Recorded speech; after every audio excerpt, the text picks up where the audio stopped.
SCP-121. Object Class Euclid. Special Containment Procedures. Containment Site A3 has been established outside SCP-121 to house personnel dedicated to the containment of SCP-121. The perimeter of SCP-121 is to remain fenced off from the surrounding area, with guards stationed along the perimeter at all times. Guards are to don local military uniforms and remain heavily armed at all times. Rotation of guards is to occur every 4 hours. The surrounding population is to remain informed that SCP-121 is quarantined due to persisting hazardous material. Warning signs are to be replaced 75 by 50 and by 25 kilometers out along roads leading to SCP-121 to deter trespassers. Civilians who are approaching the perimeter of SCP-121 are to be reminded of the quarantine and forced to depart. Those who resist are to be detained for questioning. In the event that approaching civilians witness an active instance of SCP-121 or 2, Class A anesthetics are to be administered.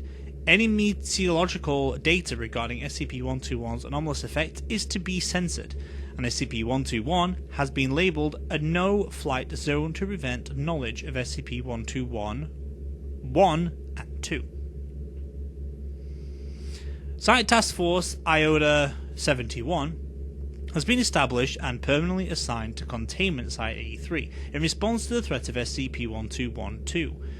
They are to escort researchers interested in studying non-hostile instances of SCP-121-2, as well as neutralize any instances that have grown to potentially lethal sizes. In the event of an attempted containment breach, IOTA-71 is to assist perimeter guards in the neutralization of the instance of SCP-121-2.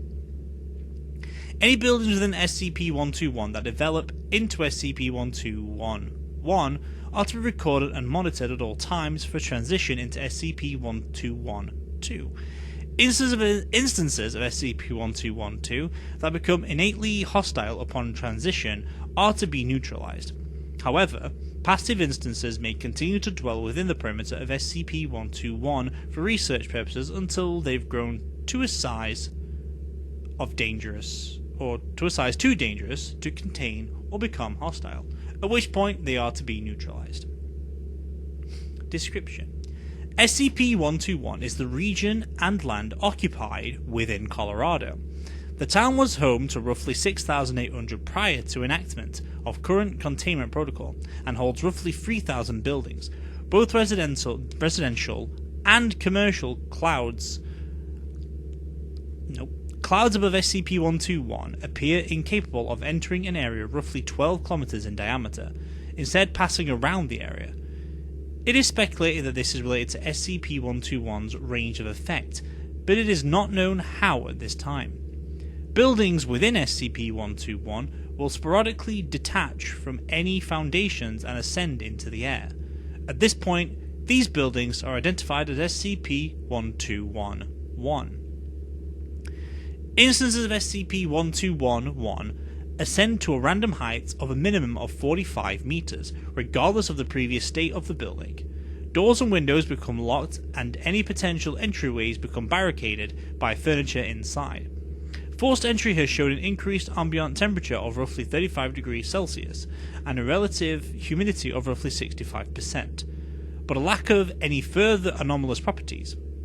Instances of SCP-121-1 will cease suspension after a minimum period of 10 weeks, but may remain airborne for no more than 15 weeks afterwards.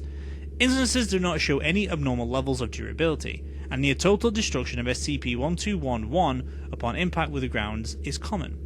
After impact, the remains of instances of SCP-121 will contain an unvoid object approximately 1.2 meters by 1.2 by 2, composed of materials consistent with furniture found inside the home. The object will begin to locomote on its own accord. To this point, it will be referred to as SCP-121-2. SCP-121-2 begin to form a conglomerate with nearby materials. including debris from SCP-1211, flora, automobiles, and on rare occasions, other buildings. SCP-1212 will continue to attract objects until it forms a body of material 9 meters in height, at which point the body will animate and appear to take on levels of sentience. SCP-1212 may, at this point, begin to simulate ingesting other material to continue growing at a considerably slower rate. Ingestion appears to be for the sole purpose of continued growth, as such instances have grown prolonged periods of time without material. Certain items have been known to attach to SCP-1212 instantaneously, despite size and the lack of simulated ingestion. Instances of SCP-1212 normally resemble animals capable of locomotion on land, but have been known to take on humanoid forms and forms that do not resemble any known animal. They are primarily docile, and normally do not display hostility towards personnel unless provoked. However, SCP-1212 instances have been known to form with innate aggressive and territorial behaviour. This behaviour has also been observed to develop the following accumulation of certain items, including firearms, bladed weapons, and in one example, the taxidermy head of a bear. SCP-121 came to the attention of the Foundation when local authorities were flooded with reports of a previously abandoned residence suddenly flying in the sky. The town was evacuated under the guise of a hazardous material spill and the residence was observed. Once the instance of SCP-1211 transitioned into SCP-1212, SCP-1212 was quickly neutralized. Following the neutralization, another instance of SCP-1211 developed, and the town was permanently evacuated and contained.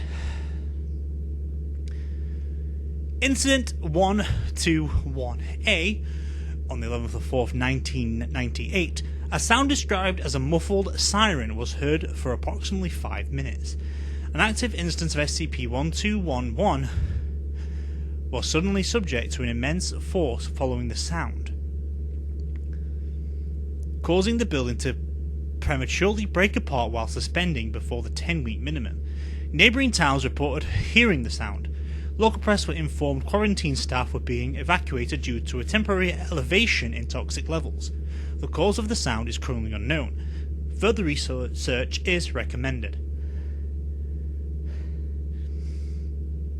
3 weeks following the sound of the destruction of SCP-121, the remains finally fell to the ground. Inside the rubble were remnants of the void object found in SCP-1212, along with traces of aluminum slag.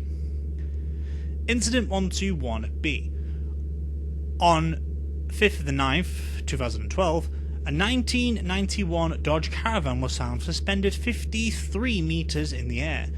Internal surveillance is at this time impossible due to the windows being obscured by what appears to be wool cloth.